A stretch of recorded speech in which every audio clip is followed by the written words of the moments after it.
Hey guys, how's it going? So today we just have a couple of small things to work on out here in the garden, fun things. And it's a beautiful morning. I mean, look at the overcast skies. It's supposed to still get close to 100 and it's warm out here and kind of muggy because we have a small percentage of a chance that we'll get some storms. Are you sneaking up on me? Yeah, you do a good job. You're so quiet. The first thing we're going to be working on out here is making a bouquet of flowers. And it's actually going to a young man who's taking his girlfriend out on a date this evening, and he wanted to give her flowers. And it's a family that we've known forever and ever. In fact, he and his brother, they came the summer that we pulled out all of those privet hedges, the ones that were like kind of dying out and or dead, all around the Versailles garden and the west side. We pulled all those privets out and we had like 130 or 150, somewhere around in there, 5-gallon boxwoods to plant. And I was pregnant with Benjamin that summer. And so I was having kind of a hard time physically, and I thought, oh, I can't do this. So we hired him and his brother to come help us with that, and they helped us with a ton of stuff that summer. So anyway, that's what we're going to be working on today. He said it doesn't have to be like super fancy or super big or anything, just something fun and colorful. So I think I'm just going to make it right here in the back of the gator. I've got, this is my vase. I kind of like that ribbed. It's very simple, but it's got some width on the top. I don't like vases that are real skinny. Typically, I've got some flower preservative right here, floral preservative, and my Felcos. And are you picking wheat? Yeah, but don't take that out because that one's really ready. Okay, that one's ready to roll? That one's ready to roll. I will leave it right there. The other thing we're going to work on today is mapping out that grass area right in front of the Hartley. So Aaron and I are going to get out there and paint some lines. In fact, that grass, it looks pretty crummy. Aaron hasn't even fertilized it at all like he has the rest of the grass because he knew we were going to be redoing the sprinklers in that area. We had to cap a couple when we put the Hartley in, so we've got sections dying and it looks pretty bad. So we're ready to like figure out where a rock pathway is going to go, figure out where the grass is going to go, and I'll bring you along for that discussion. We've got quite a bit of color in the dahlias. I'll probably use some of that. We've got quite a number of zinnias. I'll just kind of swing you guys through so you can see some of the things I'll be working with today. I'll probably keep it on the pink purple side of things, just very feminine. We've got gorgeous foxglove over here. I mean, just, like, I don't even want to cut them because they're so pretty. I have been. I cut a bunch of lavender ones the other day. There's some gorgeous apricot colored ones. There's Rudbeckia up there. There's a whole bunch of sweet peas. I will probably work some of those in for that really strong, wonderful fragrance. Look at all of these. Let's just walk down this row and take this in. They are so pretty. You know, Bethany the other day asked, should I, stake these up or tie them up so we can walk through? But I actually prefer to let them kind of ramble because their stems take on a little bit of a bend, and it makes it really fun to be able to drape them outside of your vase. Look at these. Oh my gosh. Just absolutely beautiful. This variety right here is called Old Times, and it's got kind of like a really light lavender and creamy white. And it's probably the most fragrant sweet pea I've ever grown. Harvesting wheat, hopefully this next week. There is actually some color here in the rose garden. So we might see what we can scrounge up in here. I mean, they're all really quite small. I've been enjoying it so much though. And then on this side, we have a whole bunch of stuff. Just a bunch of different varieties here. Pincushion flowers. There's chrysanthemums, dianthus, honeywort. Gomphrina's looking good over there. We've got snapdragons. Crazy amount of snapdragons. That's this row right here. Ooh, it's watering right now. We just planted zinnias in here yesterday or the day before. And then we've got status. There's a bunch of Rudbeckias in here. Stock is getting close. Some of the varieties for me to pull it. But I might grab, like this is a sweet looking little stem right here. The Quartet Rainbow stock lasts all summer. Isn't that crazy? I mean, look at the difference between that Quartet and then some of our other varieties. We did some, let's see, what is this one? Yeah, iron yellow in here. There's iron blue or iron marine. And they were productive. I mean, I cut tons of stems. You can see all the bases of plants I just kind of left. A lot of people will just harvest a flower by pulling the entire plant out so that the stem is super duper long, but I didn't need them long in the application I was using them. But yeah, these had a ton of color and I used a lot of it. We've got beautiful Clarkia, and here's the close-up of the Gomphrina. It's looking so, so pretty. There's also grapes and berry plants nearby. I usually like to add that kind of element into an arrangement. So the grapes, I trimmed so much of the grapes earlier this season. I mean, they were kind of bare looking and now they're so loaded. They're just massive. I need to trim them again. So that'd be great to use some of that foliage. Kind of like to start with that as a framework for the arrangement, and then I start using bulkier things like dahlias or roses or just bigger flowers, and then I add in the fluff. So anyway, I'm just gonna get this done quick.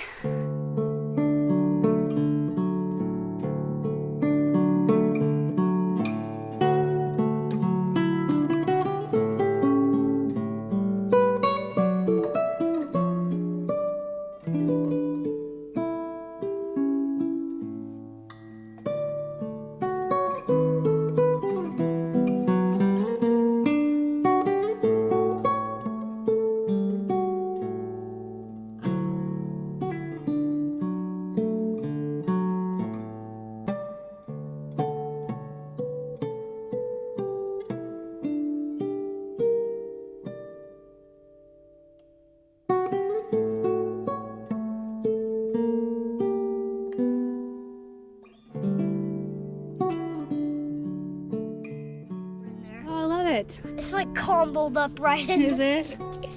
Oh, look at that. It's beautiful. That's the one that's beautiful. Even there's a big red. Big red, pink. But there's more part of the red. Oh yeah, I see it. That's huge. Yeah. Good job.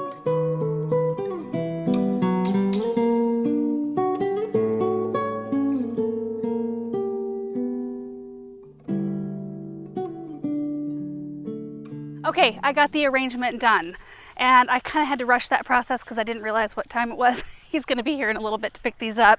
So I did not capture as much of the process as I was planning on, but I thought we'd just go set this down somewhere so I could just run over the types of flowers that ended up in the arrangement. You can see I went with a freeform sort of arrangement, which I prefer to build these type anyway because they're so much fun and there's so much room to just do whatever you want color-wise, and you know, all the fun branches and kind of these wispy pieces sticking up from the bulk of the arrangement. I just love that. Pinks and purples, whites, just a very cool toned. I ended up using raspberries as my structural kind of framework rather than grapes. I do have a couple grape branches in here. When I was walking past the raspberries, I thought we cleaned them off completely last night. We go through and pick off the ones that are ripe and eat them, but I found just enough. I think I found 3 or 4 little branches that had one red berry on them, and I thought, oh, that would be the perfect accent. So we've got that one. There's this one right here. We go around the back side. Oh, did I hide it? It's right there. And then I came in with the dahlias here, and it's just a mixture of variety. You know, there's some dark kind of purpley pink, the brighter pink. There are the more lavender toned, and then the pincushion flowers. This has got to be one of my favorite, like top 5 cut flowers right here. Fama blue, Fama white. They're actually perennial. They're massive flowers. They come up on long single stems that have some, they're strong, but they've got some flex, so they'll kind of do this number, which I love. We've also got this one here is a salmon rose. This was an annual variety, but this has got a larger flower than some of your other annual pincushion flowers. And then we've got some of the pink gomphrena. We've got some clarkia in here, which I just love, that salmon color. That's the elegant salmon variety. I did pick that one stalk branch, so the only thing that I'm kind of missing a little bit, I guess, and not really missing, but I was going to use some sweet peas, but I don't think we need them. I did use one campanula. I took out a great branch right here, right in the very end, because it was a little bit wilty, and it probably would have picked back up, but I just don't want to, you know, bank on that. So I took that out and added this because it adds some bulk and some color down here. Just a really fun, pretty arrangement, I think. I'm going to go pop that in the root cellar, although he should be here, I would guess, in the next 10-15 minutes or so. I'm gonna pick some of these, I think. These are the Perfection, oh yeah, Perfection apricot. They're awesome. They're so good. Benjamin made an arrangement too while we were out here. He knows where to find the jars. He's got his own little pair of scissors in here, and he fills up the jar and goes and cuts flowers. It's so cute. He said he was gonna take them into the coffee table, I think. So sweet. All right, guys, this is gonna sit here in the root cellar where it can chill until he gets here, literally. It's real cool in here, so those flowers will probably love it. I'm gonna put it on the floor because this actually just kicked off. but it cycles on and off and it blows air, and I don't really want the petals to get hit by the air. It's more protected down there. Also, side note, these are onions still from last year's harvest. Like, yes, they are sprouting a little bit, some of them, but some of them aren't. Like, they've held beautifully and they're firm. So when we go to use these, I just cut out the center. That's so awesome. We're getting really close to harvesting this year's. Boy, when you can figure out a way to make your harvest last from one harvest to the next, that's just so awesome. I'm so pleased with that. Almost forgot, I need to grab the paint gun. Kind of a relaxed, chill day, you guys. It's Saturday today, and we just thought about kind of piddling around and getting little things done. Where's the paint gun? Well, unless Aaron already came and got it, I want to probably put my money on Paul having already put it to where it properly belongs. That's down in our basement. We store our paint down there so it doesn't freeze.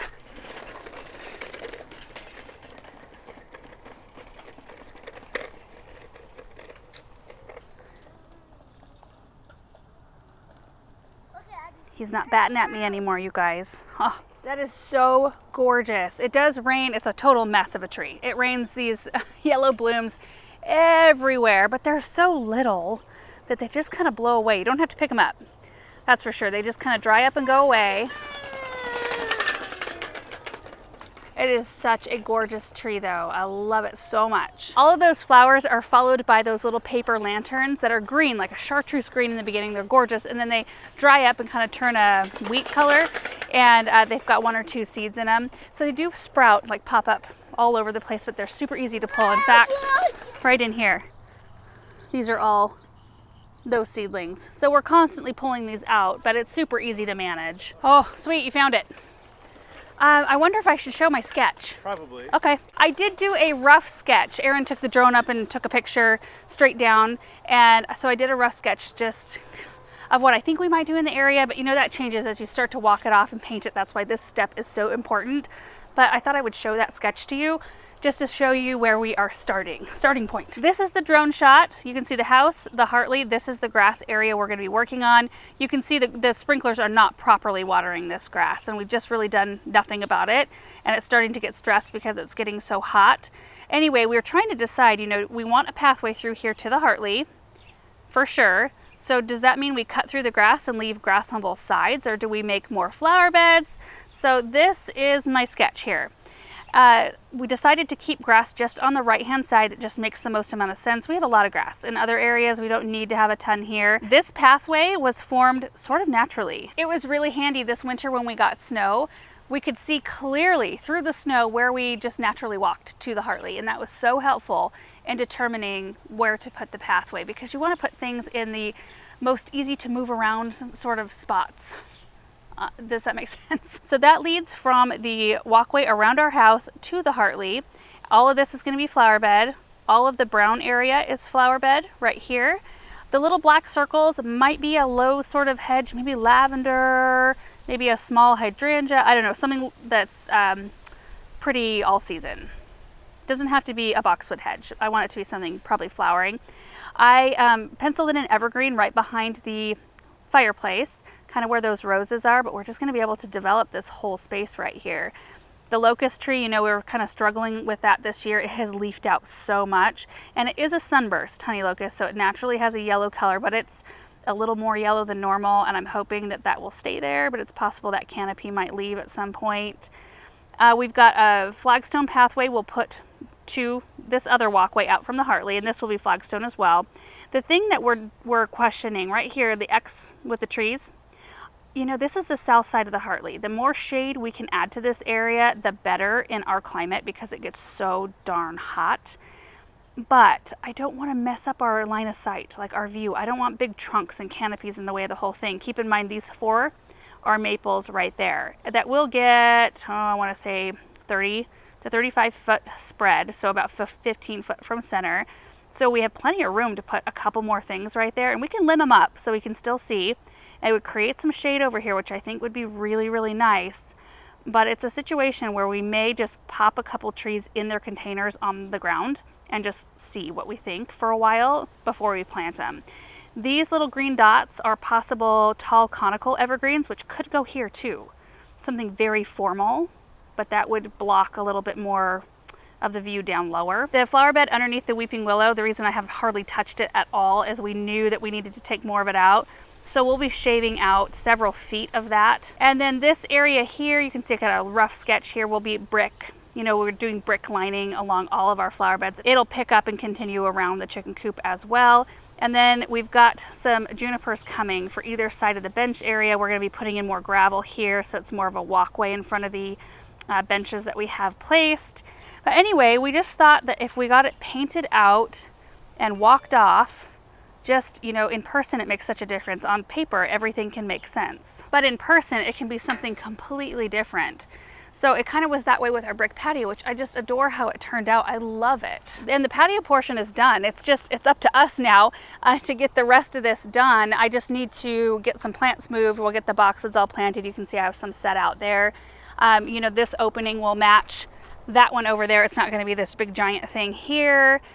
And yeah, just get some plants going in around this area. But let's walk over here and I'll show you more kind of in person what we're dealing with. So this space here, we had to cap the sprinkler. There was a sprinkler over here and there was a sprinkler right about in here that used to hit to this section, and I'm not sure what's going on there. I know there was sprinklers that were capped that hit that section, and so that one's yellowing out. So standing back by the house, the walkway will start right in here somewhere and then kind of do a gentle curve over to the Hartley. This grass will be gone and some of this grass will be gone too. So a lot of this will become planting area, which is so much fun. I love the thought of that. You know, the other option too is not flanking the walkway with 2 shade trees, but maybe popping one where that kind of last rose is there and just having one on this side and letting this side be a little bit more open. I'm not so concerned about symmetry and balance out here. We've got a ton of that around the Hartley, and that's enough formality, and this area is not going to be balanced on either side, so it doesn't really matter to me that much if we have a tree on either side. It might be a nice continuation and marry that a little bit of formality in with the asymmetry that's going to be going on out here. I don't know. But we will branch off of the walkway with some individual flagstones that will lead you back to the fireplace area. So let me just, for perspective here, you walk through this area, and this is the little fireplace seating area we've got going. Either way, we are going to be removing the white roses here. We're going to be doing, you know, that maybe a big evergreen or the shade tree if we decide. But as we stand right in front of the Hartley, the trees would end up about, I want to say like right in here-ish and right in here-ish. They might like line up with the ends of the Hartley, like either side.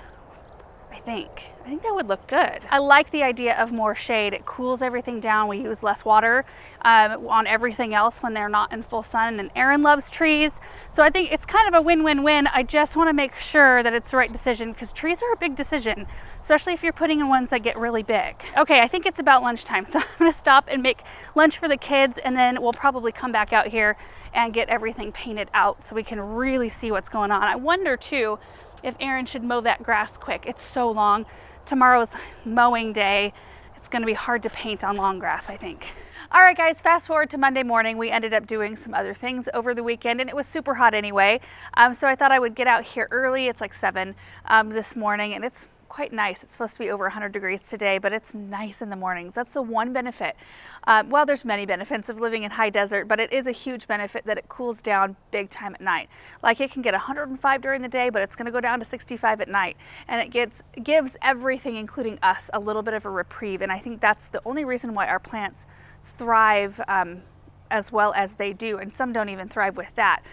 You know, like the hostas and things usually struggle. But anyway, I've got my marking gun right here, and I'm just gonna work on marking this. Aaron's out mowing, so at some point he'll come over here and kind of see what I've done and see if we need to make any adjustments. So anyway, this is it. It's just a little like handheld with the wheel on the end. It's Rust-Oleum brand, and then we've got our marking paint in there. And we will probably end up with multiple lines. The first line I draw is typically never the line we end up with. I always have to adjust things a little bit. But anyway, here we go. I'll capture the process as best I can. Kind of hard to see lines going down. And then I will give you a little walkthrough in the end.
Well, guys, it's incredibly hard to see.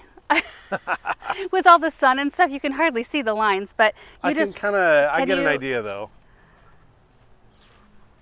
The kidney bean shape, that's kind of what the shape is going to end up being. I'm not sure of. I think I need to see it from overhead somehow. Well, did you line it up? Did you, with your drawing? Kind of, yeah. Do you want to take out this tree? Oh, maybe. It's a little bit of a mess. Yeah, it has never grown well. Yeah, he's been looking for an excuse to get rid of that tree. So over here, I mean, you can see this. See, look, it took me 4 tries to get the line in the right spot. Well, I did it initially a little bit less, and then I realized, you know, we got to take out, we struggle with this grass so bad, and I think it's because of the weeping willow. It sucks all the water out, but you can see like all the spots, the bald spots, the dry spots, and they go about out to here. So if we can just eliminate the grass all the way to where it starts looking nice, yeah, then we won't have that struggle. Every single summer we have to get a sprinkler and bring it over here and just like hand water little sections. And we're trying to eliminate that in every single area of our garden that we possibly can. Because the less you have to do hands-on like that, the more pleasant everything is. So what are your initial thoughts about the whole thing? I think it looks good. I'm wondering if it would be easier to rip up all the grass and start fresh, or if we should just cut around and just keep the grass that we have. Well, it's hard because, I mean, there is quite a bit of clover in this lawn. There's also a lot of, like some kind of a, it's not, it could be crabgrass, I don't know. Well, so here's what I'm thinking is that if you come in with either a skid steer or our tractor, you know, and you just get it all up, you have lots of room to move around, and it just takes some time, but it's not that hard to rip it all up because you're sitting in an air-conditioned cab, you know.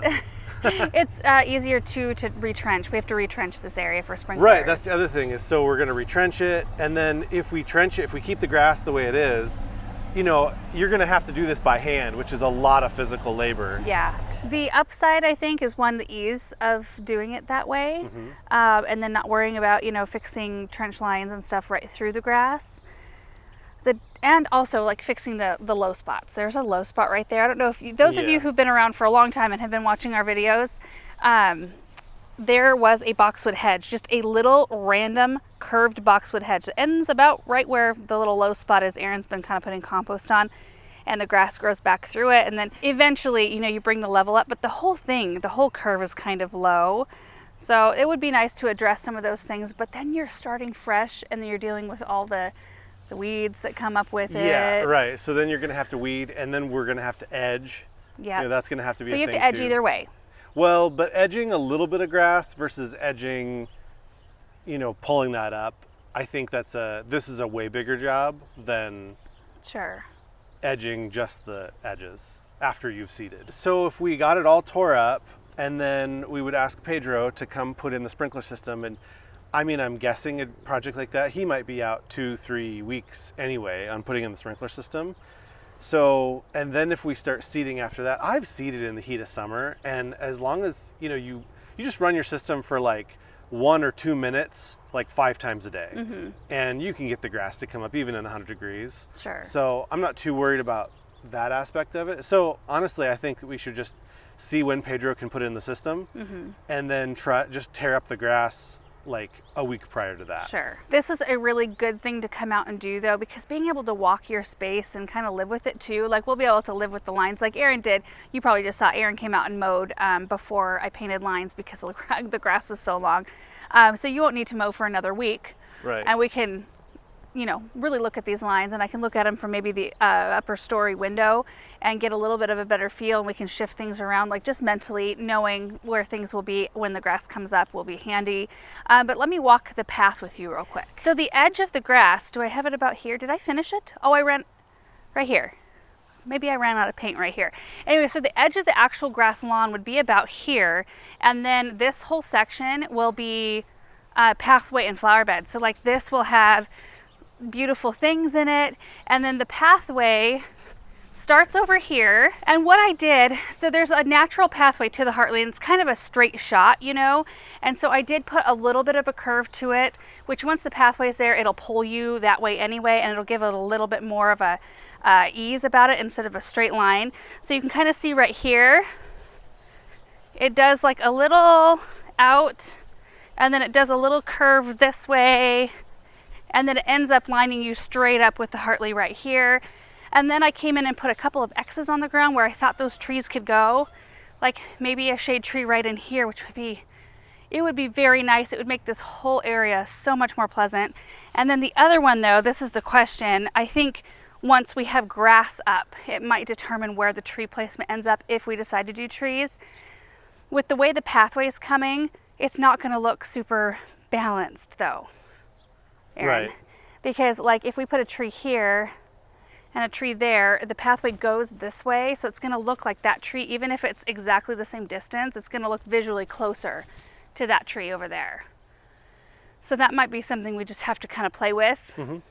And then I did put some dots over here. Are you thinking a pathway from Right this here. main path over to the grass area? Yeah, so I put in some dots. So like the main path will be here, and that will be more of like a close configuration of stones. This one right here will be more like single stones. So it'll come off, you'll have some single stones that will lead you right to the fireplace area. And then right over here, we'll probably start in like right here. Oh, really? Don't you think? Have it Y at the beginning?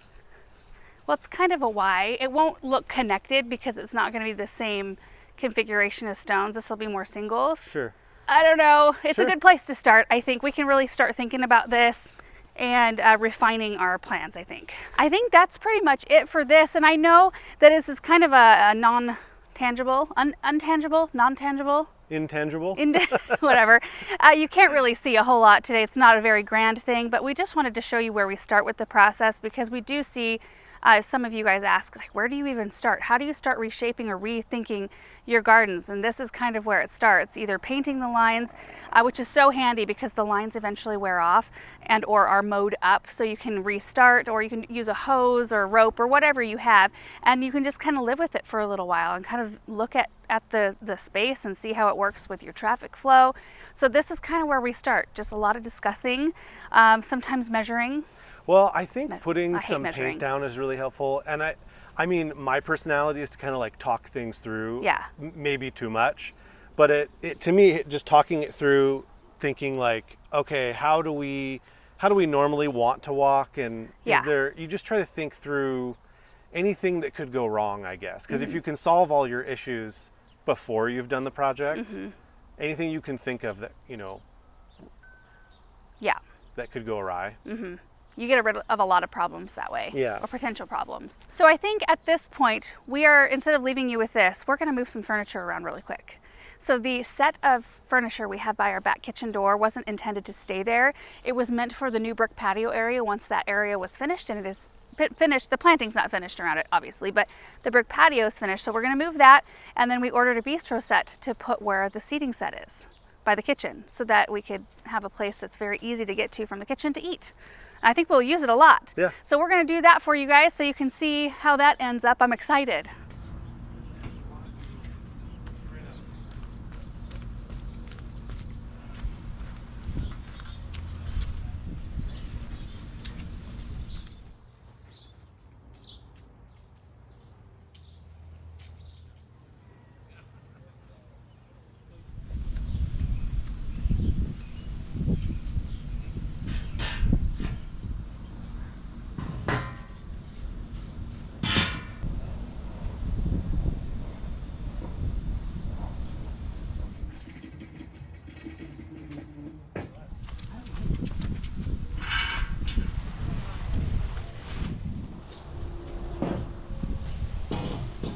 It fit beautifully and I absolutely love it. Look at that.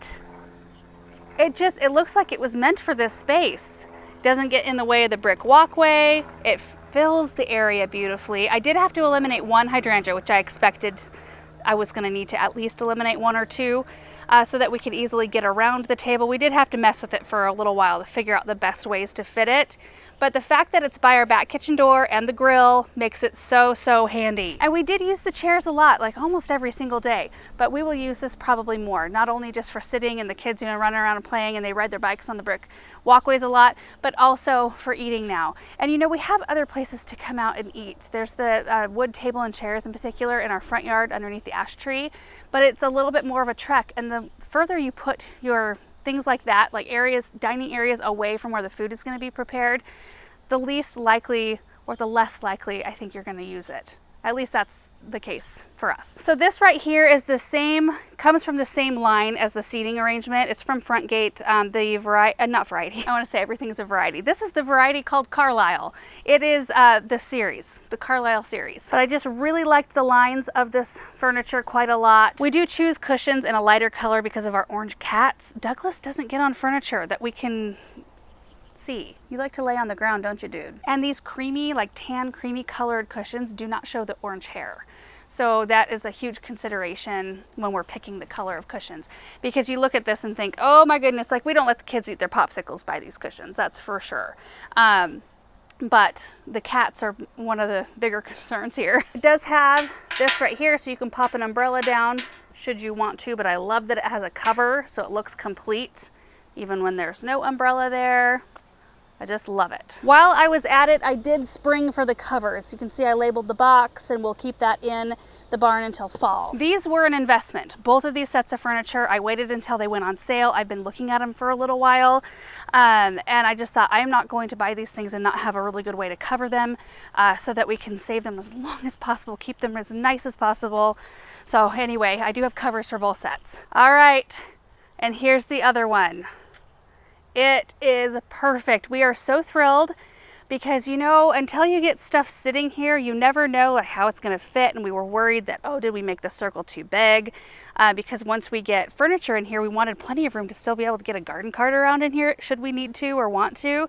We wanted room for the kids to still be able to ride, and they certainly will be able to. So we went in just the first brick in from the border there, and we did center it. It's dead center right now. Look at the ground. This golden rain tree is glorious and I love it.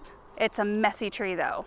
So, you know, you might want to consider that if you're thinking about planting one. I definitely wouldn't trade this tree for anything else because it's just so pretty. And these petals, they fall and they just kind of dry up and go away. You don't ever have to clean them up. You just have to blow them off surfaces for a little while it's shedding. And then those blooms will turn into those little papery lanterns. Oh, there is a hummingbird up in the tree feeding on the blooms right now. Oh, I like the tree even more now. I don't know if you guys can see that.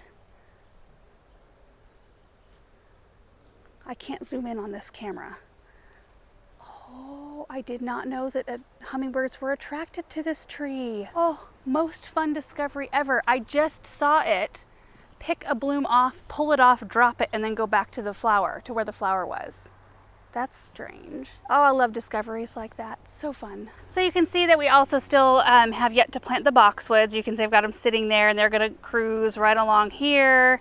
And then over here, the opening, the pots will be moved over, and then we'll have boxes all the way around. So we still have quite a lot of work to do in this area. We did get our gate though for this spot right here. So see this one right here? This one was here when we moved in, and I absolutely love it. I think it is the sweetest gate. Lets you in or out of the fireplace area. So we took this down to a metal, like a fabricator in town, and he built an identical one to this. And that one will be right here as kind of a secondary way to get in or out of this space. Just because sometimes, you know, if you are coming from the driveway, you don't want to go all the way up like the formal entrance and in. Sometimes you just want a straight shot. So there will be a pot here and boxwoods that cruise across here, but then there'll be a little opening and some flagstones leading you out. And this flower bed will be extended. It'll kind of do one of these things. I don't know why, but when the back side of a piece of furniture looks beautiful, I just love it even more. And I love this. And you guys, that is going to do it for our video today. I hope you enjoyed kind of the randomness that was this video. I intended to just do everything, you know, on Saturday morning, and you know, sometimes things change and we finish a few days later, and that's fine. And I love how it all ended up. So thank you so much for watching, and we will see you in the next one.